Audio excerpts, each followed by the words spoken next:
آج کل جو معیار تعلیم ہے، چاہے وہ کالجز کا ہو، اسکولز کا ہو، مدارس کا ہو، نصاب بہت کم ہو گیا، اور نصاب میں جو چیزیں شامل کی گئی وہ ہم جانتے ہیں کہ ہندوستان میں ہی، پڑوس کے ملک میں بھی بہت سارے نصابوں میں ایسی چیزیں جہاں اللہ کا علم تھا اسے ختم کیا جا رہا ہے، جو اللہ کی پہچان معرفت کا علم تھا اسے دور کیا جا رہا ہے، دین سے جو رشتہ جوڑنے کا علم تھا اسے دور کیا جا رہا ہے، اور اس طرح ایک طرح الحاد کا راستہ کھول دیا گیا۔ یہ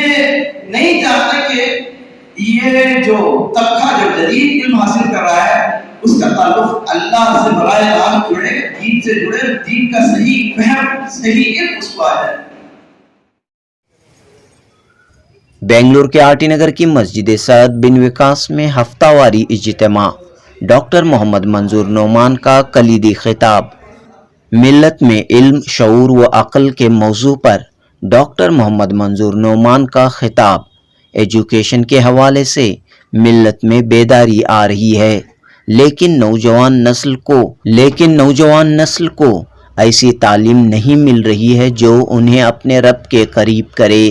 یا رب کی دین کی پہچان کروائے۔ اسکول اور کالجوں کے نصاب میں ایسی تعلیم کو فروغ دیا جا رہا ہے جو نوجوان نسل کو ملحق بنا رہی ہے، اللہ تعالیٰ کے احکامات سے دور کر رہی ہے۔ لہٰذا ماں باپ، اساتذہ اور سماج کے ذمہ داران اس جانب توجہ دیں۔ Lal Bahadur Shastri government first grade college کے پرنسپل ڈاکٹر محمد منظور نعمان کا ملک و ملت کے لیے اہم ترین پیغام۔ جماعت اسلامی ہند آرٹی نگر کے تحت ہوئے اس اجلاس میں محمد فیروز نے درس قرآن پیش کیا۔ امیر مقامی سید احتشام الدین منصوری نے اختتامی کلمات ادا کیے۔ جنوبی ہند نیوز رپورٹ۔ وقال الله تبارك وتعالى في القرآن المجيد والفرقان الحميد أعوذ بالله من الشيطان الرجيم بسم الله الرحمن الرحيم قل هل يستوي الذين يعلمون والذين لا يعلمون صدق الله العظيم وقال النبي صلى الله عليه وسلم طلب العلم فريضة على كل مسلم أو كما قال عليه الصلاة والسلام۔ میں اللہ تعالیٰ کا شکر ادا کرتا ہوں کہ اس نے مجھے اس قابل بنایا، اور آپ کا بھی کہ آپ نے مجھے قابل سمجھا، اس لیے کہ یہاں جو حلقہ رہتا ہے، جو طبقہ رہتا ہے، وہ اہل علم کا ہے۔ ہمارے جو خطابات ہوتے ہیں وہ عوامی خطابات ہوتے ہیں، لیکن اہل علم کے سامنے جو خطابات ہوں اس کے لیے بہت ہی اہم باتیں اور بہت ہی چنندہ باتیں اور بہت ہی واضح باتیں اور متعدد بات میں رکھنا پڑتا ہے۔ کیوں تو ہمارے جو مخاطبین ہوتے ہیں اکثر طلبہ ہوتے ہیں، طالبات ہوتی ہیں، وہاں ہمارے خطابات پرسوں ہی NSS کیمپ تھا، اس سے پہلے یوگا کے بارے میں، اس سے پہلے اسپورٹس کے بارے میں، تو ایسا سلسلہ چلتا رہتا ہے۔ لیکن یہ جو کتاب ہے یہ میرے لیے بھی اہم ہے، اور یہ جو موضوع ہے یہ ذی الحجہ کا جو مہینہ اس اعتبار سے بھی اہم ہے۔ یہ جو میرا موضوع ہے ملت اسلامیہ میں علم، شعور و عقل، یہ ہر ایک جو لفظ ہے ملت اسلامیہ یہ ایک مستقل موضوع ہے۔ علم اس کے تعلق سے ہمارے فیروز صاحب ابھی بات کر رہے ہیں، تو وہ ایک مستقل موضوع ہے۔ شعور یہ ایک مستقل موضوع ہے، اور اسی طرح عقل یہ بھی مستقل موضوع ہے، لیکن 4 موضوعات کو مختصر وقت میں اکٹھا کر کے بیان کرنا بھی ایک فن سمجھا جاتا ہے، لیکن بہرحال یہ موضوع بہت اہم ہے اس لحاظ سے جیسا کہ میں نے کہا کہ ذی الحجہ کا مہینہ ملت اسلامیہ حضرت ابراہیم علیہ السلام کی ملت، تو یہاں اصل سے بھی کچھ رشتہ جڑ جاتا ہے، اس لحاظ سے کہ حضرت ابراہیم علیہ السلام خلیل اللہ تھے، رب جلیل نے آپ کو خلیل اللہ کے مقدس خطاب سے سرفراز فرمایا۔ یہ خطاب آپ کو ایسے ہی حاصل نہیں ہوا، اس کے لیے آپ کو امتحانات سے گزرنا پڑا، آزمائشوں سے دوچار ہونا پڑا، اور آپ کو کئی طرح کے حالات سے بھی لڑنا پڑا۔ اس کے بعد اللہ تعالیٰ نے اس مقدس خطاب سے آپ کو سرفراز فرمایا، خلیل اللہ۔ تو یہاں جب نمرود نے حضرت ابراہیم علیہ السلام کو آگ میں ڈالنا چاہا، آگ میں جھونکا، تو اس وقت ہماری عقل یہ کہتی ہے کہ آگ جلا دے گی، راکھ کر دے گی، وجود کو حضرت ابراہیم علیہ السلام کے ختم کر دے گی، ختم کر دے گی۔ عقل تو یہی کہتی ہے، لیکن بے خطر کود پڑا آتش نمرود میں عشق، عقل ہے محض تماشائے لبے بام میں، جہاں عقل یہ سوچتی ہے کہ جل جائیں گے، وجود ختم ہو جائے گا، راکھ بن جائے گی، لیکن وہاں شعور جس کا تعلق قلب سے ہے وہ کہتا ہے، اور جس کا تعلق عشق سے بھی ہے کہ کود جائے، اس لیے کہ یہ آگ بھی اللہ کے حکم کی تابع، اور اس کا لنک علم سے بھی جاتا ہے، تو یہ کتاب اللہ ہی بتاتا ہے، اور یہ علم کتاب اللہ ہی کے ذریعے ہمیں حاصل ہوتا ہے کہ آگ تابع ہے حکم کے، کس کے؟ اللہ، اس کا حکم وقت جلائے، حالانکہ وہ صفت جو اپنے اندر رکھتی ہے جلانے کی، لیکن جب نہیں حکم ہوتا ہے تو اس صفت سے وہ دستبردار ہو جاتی ہے، اور وہی آگ گلے گلزار بن جاتی ہے۔ اب ایسے ہی حضرت ابراہیم علیہ السلام نے اپنے فرزند اکرم کو قربان کرنا چاہا، اس کی تفصیل قرآن میں ہے کہ خواب میں آپ کو اشارہ کو بتایا گیا، لیکن چھری نہ چل سکی، آپ نے پوری کوشش کی لیکن چھری نہیں چلی۔ اس کی وجہ بھی قرآن بتاتا ہے کہ یہ علم دیتا ہے قرآن، اور بھی تعلیم دیتا ہے، اور اس بات کو واضح کرتا ہے کہ اللہ چاہتا ہے تو چھری بھی چلنے کی اور کٹنے کی طاقت ہے، ورنہ نہیں۔ تو شعور بھی یہاں آ گیا، عقل بھی آ گئی، اور علم بھی آ گیا۔ تو یہ ذی الحجہ کا مہینہ ہمیں بتاتا ہے۔ اب یہ بات ہے کہ علم کیا ہے؟ علم کے تعلق سے بہت ہی اچھے انداز میں مختصر مختلف آیات کے ذریعے آپ نے وضاحت فرمائی۔ یقیناً قرآن ہماری رہنمائی کرتا ہے اس سلسلے میں۔ میں چھوٹی بات کہہ کے اس کی طرف، علم کی طرف بھی آؤں گا، شعور کی طرف بھی آؤں گا، ایک مثال کے ذریعے تینوں سمجھانے کی کوشش کروں۔ علم ایک روشنی ہے، کہتا ہے جب اندھیرا ہو تو ہم نہیں چل سکتے، ہمیں پتہ نہیں چلتا کہ کہاں کھڈا ہے، کہاں کیچڑ ہے، کہاں کانٹے ہیں، کہاں راستہ صاف نہیں ہے، کہاں کھائی ہے۔ خوب اندھیرا ہوتا ہے تو ہمیں پتہ ہی نہیں چلتا، تو ہم بھٹکتے ہیں، اور راستے سے بھی ہم بھٹک جاتے ہیں۔ ہم نے منزل طے کی کہیں دور جانے کی، روشنی ہے، لیکن جب روشنی نہ ہو تو ہم منزل تک پہنچ نہیں سکتے۔ لیکن روشنی ہونے کے باوجود بھی منزل تک رسائی ممکن نہیں، اس لیے کہ روشنی صرف راستہ دکھاتی ہے، راستہ چلاتی نہیں۔ راستے میں چلنے کے لیے آپ کو پیر کا استعمال کرنا پڑے گا، اگر مختصر ڈیسٹینیشن ہے، فاصلہ چھوٹا مختصر ہے کہ قریب ہے،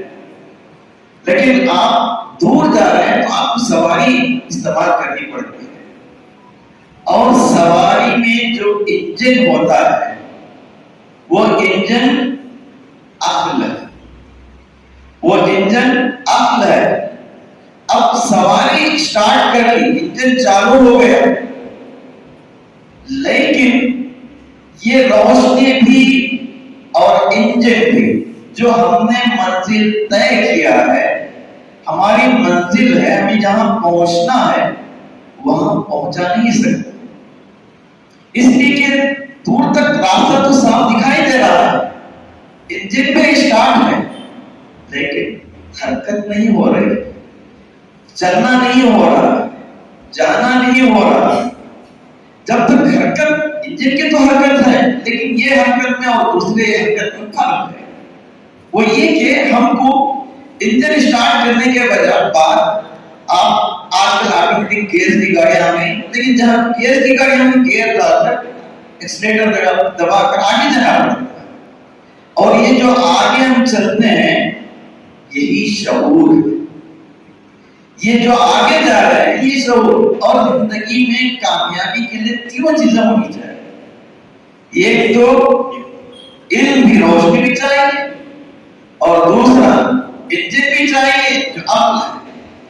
اور تیسرا جو ہے وہ شعور ہے، یعنی کہ حرکت بھی ہونی چاہیے، ہم کو آگے جانا چاہیے، گاڑی اسٹارٹ کر کے اسے موو کرنا چاہیے، ورنہ منزل تک نہیں پہنچ سکتے۔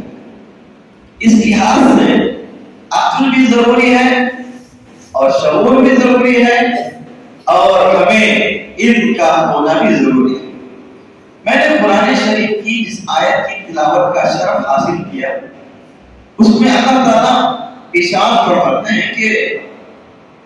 اے محبوب صلی اللہ علیہ وسلم کہہ دیجیے کہ علم والے، جاننے والے اور نہ جاننے والے، جاہل دونوں برابر ہو نہیں سکتے۔ کیا ہو سکتے ہیں؟ نہیں ہو سکتے۔ آنکھ والا اور اندھا دونوں برابر نہیں ہو سکتے، دن اور رات دونوں ایسا نہیں ہو سکتے، اس کی علیحدہ خصوصیات ہیں، کیفیات ہیں، اور اس کے علیحدہ انداز ہیں، اور اس کے علیحدہ خصوصیات، کیفیات، انداز ہیں، اور اسی طرح بہت ساری ہم چیزیں دیکھتے ہیں جس میں ہم آسانی سے پہچان سکتے ہیں کہ یہ جاہل ہے، یہ علم والا۔ تو اللہ تعالیٰ واضح طور پر اس میں فرماتا ہے کہ علم والا اور جاہل برابر نہیں ہو سکتے، اس تعلق سے بھی باتیں ہیں۔ اور ہماری جو کتاب مبین ہے اس میں ہو سکتا تھا کہ اللہ تعالیٰ نماز کے تعلق سے پہلا حکم جاری کرتا، روزے کے تعلق سے جاری کرتا، زکوٰۃ کے تعلق سے جاری کرتا، حج کے تعلق سے جاری کرتا، صدقہ خیرات کے تعلق سے جاری کرتا، پردے کے تعلق سے جاری کرتا، ماں باپ کی اطاعت اور فرما برداری کے تعلق سے جاری کرتا، اور خدا کی عافیت کے تعلق سے جاری کرتا۔ لیکن علم کے تعلق سے پہلے اس نے بیان کیا اقرا بسم ربک الذی خلق، پڑھنے کی تعلیم، اور یہ پڑھائی ہی ہم کو، یہ علم ہی ہم کو بتاتا ہے کہ اللہ یہ ہے، اللہ وحدہ لا شریک ہے، اس کا کوئی ساتھی اور اس کا کوئی ہمسر نہیں ہے، وہ اکیلا ہے، تنہا ہے، ہمیشہ سے ہے، ہمیشہ رہے گا، اور وہ مستغنی ہے، غنی ہے۔ تو یہ علم کے تعلق سے جو پہلی آیات آئیں یہ ہمارے سامنے ہے کہ اقرا بسم ربک الذی خلق، اس رب کے نام سے پڑھیے جس نے انسان کو پیدا کیا، خلق الانسان من علق، جس نے انسان کو ایک لوتھڑے سے پیدا کیا،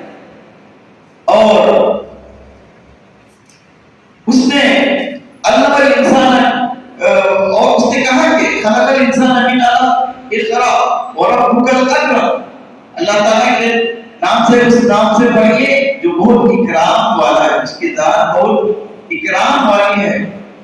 عزت والی ہے، محترم ہے۔ الذی علم بالقلم، جس نے انسان کو قلم کے ذریعے سے علم سکھایا،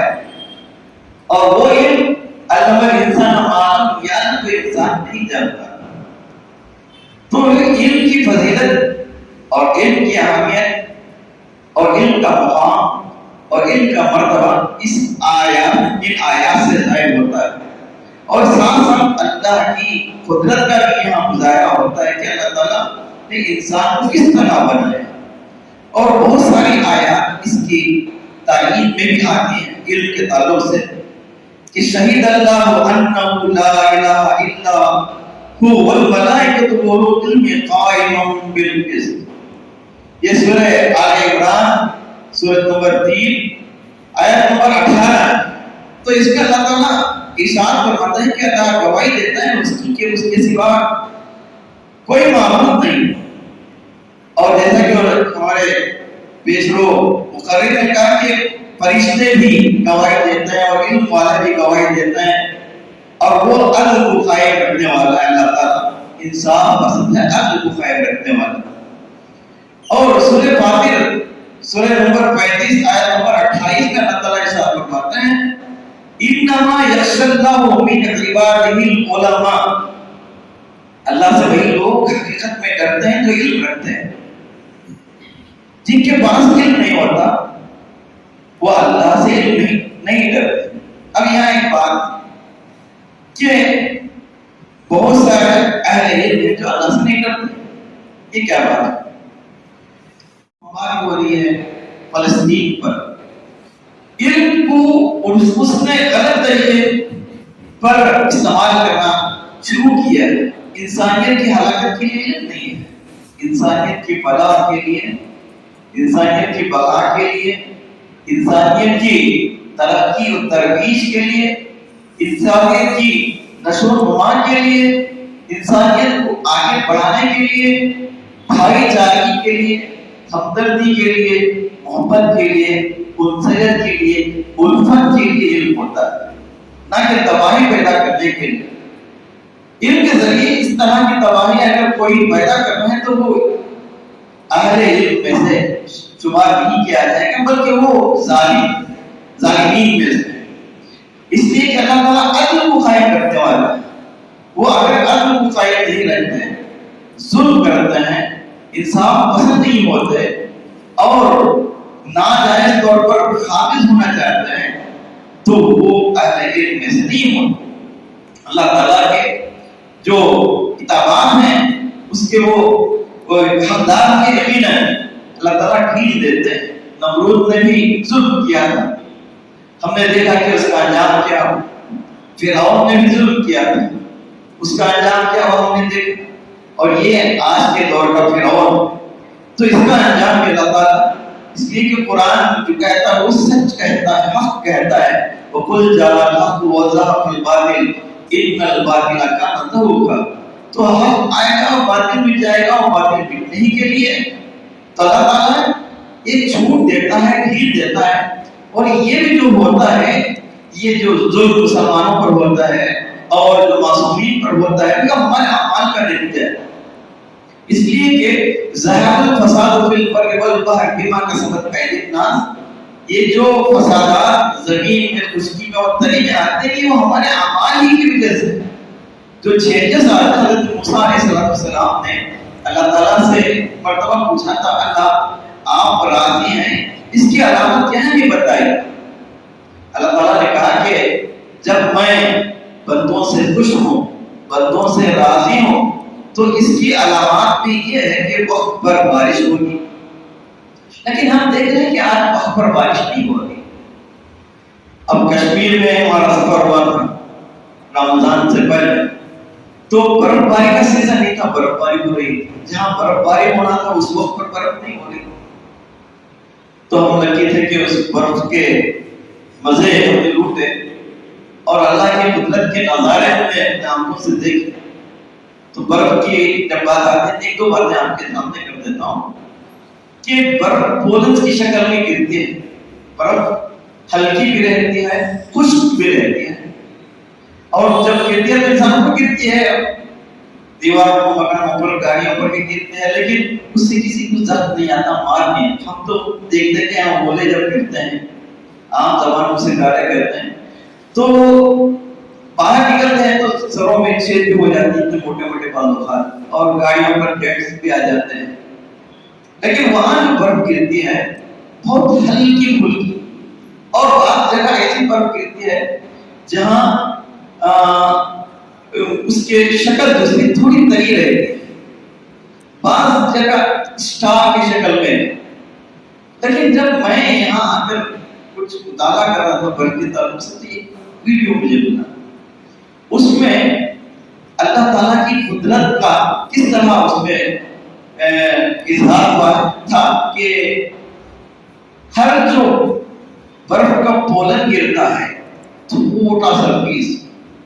اس کی شکل دوسری شکل سے مختلف ہوتی ہے، جس طرح فنگر پرنٹس ہوتے ہیں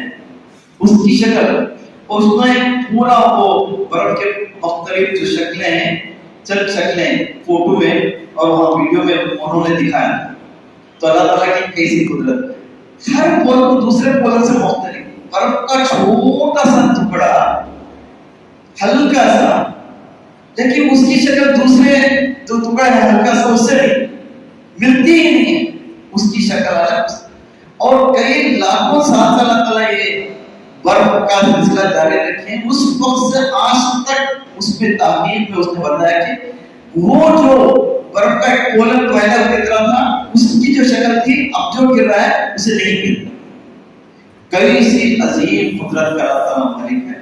تو اس کے نظارے بھی ہم کرتے ہیں تو اس کی قدرت کو سمجھنا چاہیے۔ تو یہاں موسیٰ علیہ السلام نے جب پوچھا کہ آپ ناراض ہیں تو اس کی علامت کیا ہے، تو وقت پر بارش نہیں ہوتی، وقت پر برفباری نہیں ہوتی، موسم وقت پر نہیں آتا، اور دوسری علامت یہ ہے کہ ظالم بادشاہ کو میں مسلط کر دیتا ہوں، ظالم حاکم کو مسلط کر دیتا ہوں۔ یہ جو آج کی دنیا میں ہو رہا ہے، ہر طرف ظلم، بربادی، تباہی، اور ہمارے ذلت کی جو سامان فراہم کیے جا رہے ہیں، ہماری یہ اعمال کا، یہ ہمارے اعمال کا نتیجہ ہے۔ تو حضرت موسیٰ علیہ السلام کو اللہ تعالیٰ نے واضح طور پر اس کی نشاندہی کی، پھر اس کے ساتھ یہ بھی بتایا کہ وقت میں برکت نہیں ہوتی۔ ہم دیکھتے ہیں کہ پچھلے سال رمضان آیا پھر آ گیا، پچھلے سال ہم آم کھائے پھر آگے کھا رہے، مزہ لے رہے، لوٹ رہے، اور سال مہینوں کے برابر ہو گئے، مہینے ہفتوں کے برابر، ہفتے گھنٹوں کے برابر، گھنٹے منٹ کے برابر ہو گئے، تو وقت میں برکت ہی ختم ہو گئی، اللہ تعالیٰ کی ناراضگی۔ تو ایسے حالات میں ہمیں قرآن اور اہل علم یہاں بتاتا ہے کہ ہمیں عقل کے گھوڑے دوڑانے نہیں ہیں، بلکہ شعور کا راستہ اختیار کرنا ہے، شعور کو ہم ہاتھ سے تھامیں،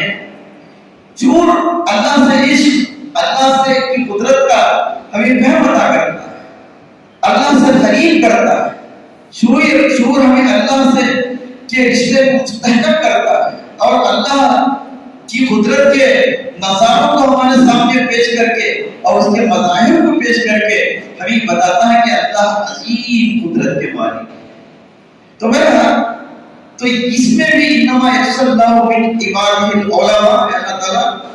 علم کی بات کرتے ہیں، اور وہی اہل علم ہے جو اللہ سے ڈرتے ہیں، جو اللہ سے ڈرتا ہے وہ کبھی ظلم نہیں کرتا اور غلط راستے کو نہیں چلتا۔ اور یہ بھی کہا کہ ربی زدنی علما، اور ربی زدنی علما کہ علم میں زیادتی ہو، اس کی بھی دعا کیجیے۔ اس طرح اللہ تعالیٰ مختلف آیات کے ذریعے، اور سورہ مجادلہ جو بابی کی سورت ہے، آیت نمبر 11 میں اللہ تعالیٰ ارشاد فرماتے ہیں یرفع اللہ الذین آمنوا منکم والذین اوتوا العلم درجات، اللہ تعالیٰ یقیناً جو تم لوگوں میں سے ایمان لائے ہو اور جنہوں نے علم حاصل کیا ان کے درجات کو ضرور بلند کرے۔ تو اہل علم کے درجات یقیناً بلند ہیں۔ یہ علماء انبیاء کے وارث ہیں، العلماء ورثۃ الانبیاء۔ تو یہ علماء کون ہے؟ اللہ سے ڈرنے والے ہیں، ذکر تمہید میں کیا تھا کہ طلب العلم فریضۃ علی کل مسلم، علم حاصل کرنا فرض ہے ہر مسلمان پر۔ اب مسلمان میں یہاں مرد اور دونوں شامل ہیں، دونوں کے لیے علم کا حاصل کرنا بہت ضروری ہے۔ اور حضرت عمر رضی اللہ تعالیٰ عنہ کی کتاب نے فرمایا تھا کہ علم کیا ہے؟ اللہ کی کتاب کا علم جو اللہ نے کتاب کے ذریعے بخشا ہے، اور اللہ کے نبی صلی اللہ علیہ وسلم نے جو ارشاد فرمایا وہ بھی علم، اور یہ جو کہہ دے کہ مجھے کچھ معلوم نہیں۔ بعض دفعہ ایسا ہوتا ہے کہ کچھ بھی معلوم نہیں ہوتا، بعض لوگ فتوے دینا شروع کر دیتے ہیں، بعض لوگ یہ کہنا شروع وہ ایسا ہے یہ ایسا ہے۔ لیکن جو اہل علم ہوتے ہیں اگر ان کے پاس صحیح جانکاری ہوتی ہے تو وہ صحیح کہیں گے، ورنہ وہ کہیں گے کہ مجھے معلوم نہیں، میں معلوم کر کے بتاؤں گا۔ ہمارے اشفاق صاحب اور پھر کچھ لوگ کھڑے ہوئے تھے، ایک شخص نے پوچھا کہ یہ جائیداد کی تقسیم میں اس طرح کرنا ہے تو یہ کیا مسئلہ ہے؟ بحث ہوئی تھی تو بات ہوئی تھی، تو جہاں مجھے علم نہیں تھا میں نے کہا کہ مجھے معلوم نہیں، میں پوچھ کر بتاؤں۔ بعض لوگ ایسا نہیں کرتے، کچھ بھی صحیح ہو غلط ہو بتا دیتے ہیں۔ میں خاص صاحب سے متاثر ہوں اس لیے کہ انہوں نے اس وقت کہا تھا کہ یہ جن کو جانکاری ہے علماء جو صحیح اس سلسلے میں، اس لیے کہ ہر عالم اس سلسلے میں واضح طور پر واقف نہیں ہوتا۔ آج کل جو معیار تعلیم ہے، چاہے وہ کالجز کا ہو، اسکولز کا ہو، مدارس کا ہو، نصاب بہت کم ہو گیا، اور نصاب میں جو چیزیں شامل کی گئی وہ ہم جانتے ہیں کہ ہندوستان میں ہی پڑوس کے ملک میں بھی بہت سارے نصابوں میں ایسی چیزیں جہاں اللہ کا علم تھا اسے ختم کیا جا رہا ہے، جو اللہ کی پہچان معرفت کا علم تھا اسے دور کیا جا رہا ہے، دین سے جو رشتہ جوڑنے کا علم تھا اسے دور کیا جا رہا ہے، اور اس طرح ایک دفعہ الہاد کا راستہ کھول دیا گیا۔ تو ملحد کتنے پیدا ہو رہے ہیں، کتنے ہو رہے ہیں، ملحدوں کے چینل بن گئے ہیں، آپ دیکھ رہے ہو۔ تو یہ علم میں جو نصاب میں ترمیم ہوئی ہے شاید اس کا بھی نتیجہ ہے۔ نصاب میں ہمارے یہاں بھی جو کالجوں کے نصاب ہوتے ہیں، اسکولوں کے نصاب ہوتے ہیں، کہ پچھلے سالوں میں ہم نے دیکھا کہ اس پر کتنی بحثیں ہوں گی، نصاب میں کیا کیا ٹھوسا گیا، ان کی چیزیں، ان کی باتیں، ان کے اقوال اور ان کے واقعات، مشرکانہ باتیں بھی داخل کی گئی تاکہ بچہ کنفیوز ہو جائے کہ کون اللہ ہے اور اللہ کون ہے۔ اس کے تعلق سے بھی کنفیوژن پیدا کیا جاتا ہے، یہ صرف نہ ہمارے ملک میں بلکہ پڑوس کے ملک میں بھی، اس لیے کہ یہ نہیں چاہتا کہ یہ جو طبقہ جو جدید علم حاصل کر رہا ہے اس کا تعلق اللہ سے براہ راست جڑے، دین سے جڑے، دین کا صحیح فہم، صحیح علم اس کو آ جائے۔ برحال اس طرح کی کوششیں، کاوشیں جو ہو رہی ہیں جوڑ کر، اور آپ مجھے یاد ہے ایک پروگرام میں بحیثیت مہمان سے بھی مقبول کیا تھا کہ جس میں طلباء کا امتحان۔ منظور رومان صاحب، پرنسپل لال بہادر شاستری اسکول آٹی نگر، محترم ارکان جماعت، کارکنان اور تو خواتین، ابھی تک ہم علم کی اہمیت، اس کی ضرورت اور اس کے ریلیٹڈ عقل اور شعور، اس پر ایک درس قرآن بھی سماعت فرمائے اور ایک تقریر بھی سماعت فرمائے۔ درس قرآن میں الحمدللہ یہ باتیں بھی آئی کہ علم اور جو شہادت ہے جو ہم دے رہے ہیں اس کا کیا تعلق ہے۔ ہمارا علم کا حاصل کرنا، یہ اس کا ریلیشن شپ جو ہے آخرت کے لحاظ سے کتنا اہم ہے، یہ ساری چیزیں بھی الحمدللہ ہمیں درس قرآن سے معلوم ہوتی ہے۔ اور اسلام جو ہے علم کی جو اہمیت ہمیں بتاتا ہے، علم کی جو ضرورت احادیث کے ذریعے اور قرآن کے ذریعے ہمیں معلوم ہوتی ہے، وہ ابھی تو تقریروں کے ذریعے بھی آپ کو معلوم ہوا اور جو ہمارے صاحب نے وہ آیتیں بھی ہمارے سامنے کو، جس میں اللہ تبارک و تعالیٰ نے انما یخشی اللہ من عبادہ العلماء کے روپ میں،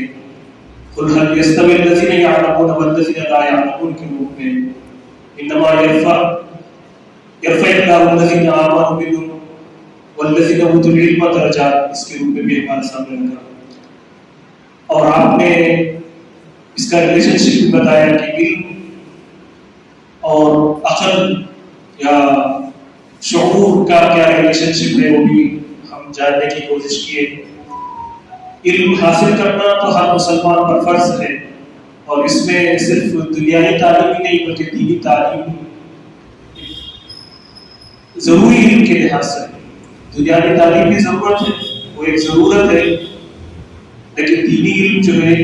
ضروری ہے۔ تو ان دونوں کا لحاظ کرتے ہوئے ہمیں ان دونوں تعلیم کو حاصل کرنے کی کوشش کرنا ہے۔ صرف خود حاصل کرنا نہیں بلکہ اس شعور کو عام ملت کے اندر جس کی کمی پائی جاتی ہے، جس طرح کے سوالات بھی آ رہے تھے، اس کے لیے ہماری کوشش ہونی چاہیے۔ اگرچہ ہم لیٹ ہیں اس پروگرام کو کرنے کے لیے، یہ مئی یا اپریل میں پروگرام کرنا چاہیے تھا،